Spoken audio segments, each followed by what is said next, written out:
Le principe de la bille, c'est que chaque fois qu'elle est touchée par le chat, elle va disparaître. Elle est mangée, donc elle disparaît de la scène.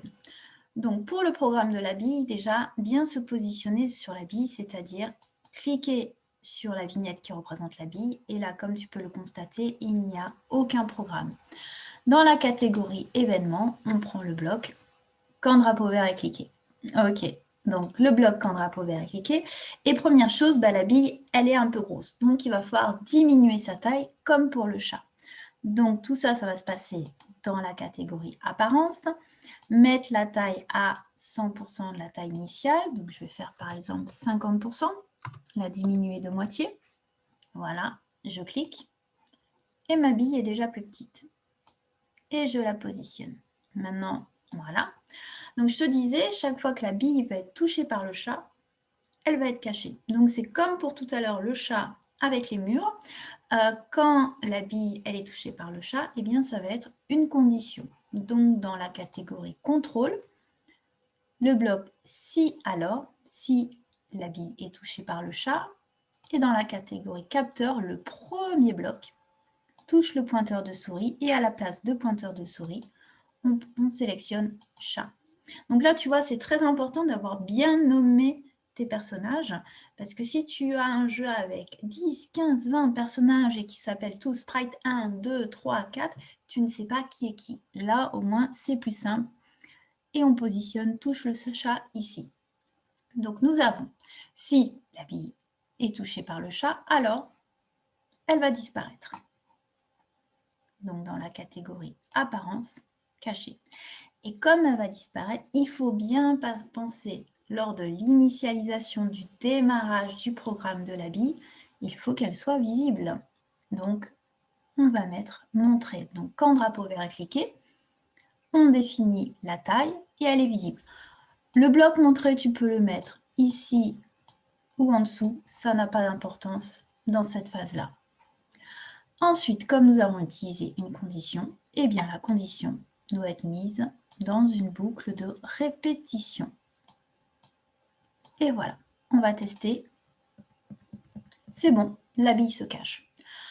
Maintenant, tu vas avoir plusieurs billes. Donc, ce qui peut être intéressant, c'est de compter le nombre de billes qui sont mangées. Comme dans un jeu, quand on compte des scores, quand on compte des vies. Donc, pour ça, tu vas utiliser une variable. Tu vas créer une variable. Dans la catégorie des blocs, tu sélectionnes variable, créer une variable, et tu vas pouvoir l'appeler nombre de billes.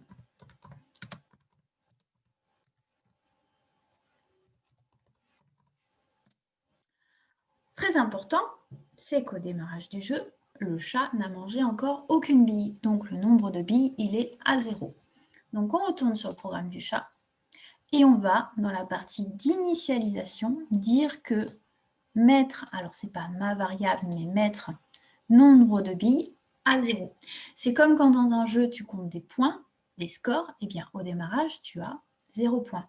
Si c'était des vies, et bien par exemple, dans un jeu, tu as 3 vies au démarrage, on aurait mis mettre vie à 3. Donc là, mettre nombre de vies, et je le place, voilà. Peu importe, ici, au niveau de l'entête, ça n'a pas d'importance, donc automatiquement, le bloc va être réinitialisé.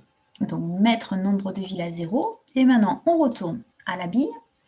Et là, on va dire que chaque fois que la bille elle est touchée par le chat, elle se cache et la variable nombre de billes est augmentée de 1. Donc, on ajoute 1. Ajouter 1 à nombre de billes.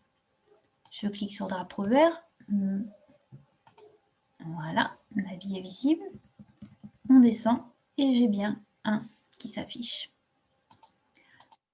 Maintenant, eh bien, une seule bille, c'est pas terrible, donc tu vas pouvoir en créer d'autres. Pour ça, pas besoin d'aller rechercher un sprite bille, pas besoin de refaire le code, il suffit de dupliquer la bille une fois que son programme est terminé.